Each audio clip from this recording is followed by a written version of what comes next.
I hate myself a little as I hit send on the text to Celine. Rain check on tonight? Swamped with work. Sorry. It's the truth, but it still feels like a cop-out. I've been drowning in this new project, and the thought of our usual Friday night rendezvous is both tempting and terrifying. Because lately, being around Celine is complicated. This is the second time I've bailed. My phone buzzes almost immediately. No worries. Take care of yourself. I'll be here when you surface. Her understanding only makes me feel worse. The next week flies by in a haze of meetings and late nights. Before I know it, it's Friday again, and I'm still nowhere near done. I craft another apologetic text, hating myself even more. This time, Selena calls instead of texting back. Hey you. She says, her voice warm and concerned. Everything okay? This project must be a real beast. I sigh, rubbing my temples. You have no idea.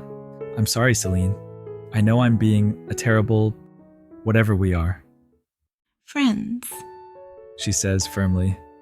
We're friends first, remember? And friends help each other. Tell me about this project. Maybe I can lend a hand? Before I can stop myself, I'm spilling everything. The impossible deadlines, the market research I'm woefully unprepared for. Wait, Celine interrupts. market research? Asha, that's literally what I do for a living. Let me help. Celine, no, I couldn't ask you to. You're not asking, I'm offering. I'll be there in an hour with coffee and my laptop.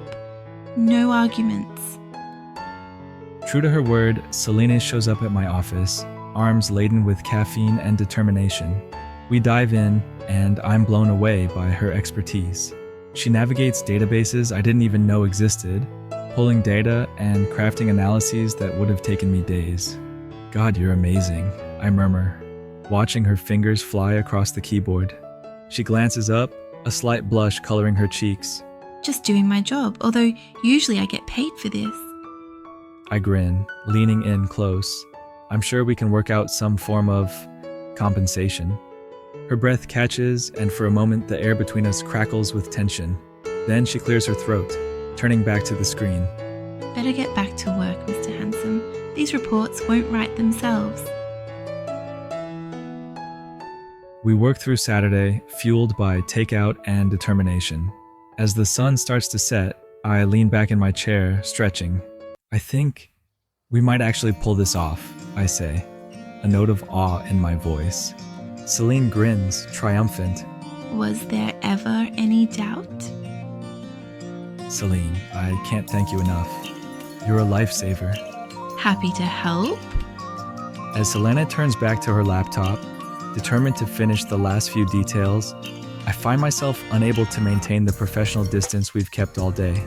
As the evening wears on, I find myself increasingly distracted by Selena's presence. The way she bites her lip when she's concentrating, the soft curve of her neck as she leans over her laptop. Before I can stop myself, I'm standing behind her chair, my hands resting lightly on her shoulders. How's it going? I murmur, my lips close to her ear. I feel her shiver slightly. Almost done with this section. She says, her voice a little breathless. Good, I whisper, pressing a soft kiss to her neck. Keep working. Her fingers falter on the keyboard. Asha. She warns, but I can hear the smile in her voice. Yes? I ask innocently, hands trailing her slender wrist, lips trailing kisses along her jawline. Is something distracting you? She tries to focus on the screen, but I can see her struggling to maintain her composure. You're impossible. She mutters, but she doesn't push me away. I have no idea what you mean, I tease, my hand sliding down her arms. I'm just providing moral support. Celine lets out a shaky laugh. Is that what we're calling it now? Hey, I say softly, pausing my hands for a second. Why don't you read me what you've written? I'd love to hear it in your voice.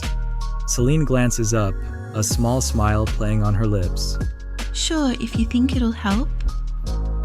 I'm sure it will. Your voice always helps me think clearer. She clears her throat, a slight blush coloring her cheeks. As she begins to read, I lean in closer, bury my face in her neck, breathing in the soft scent of her perfume.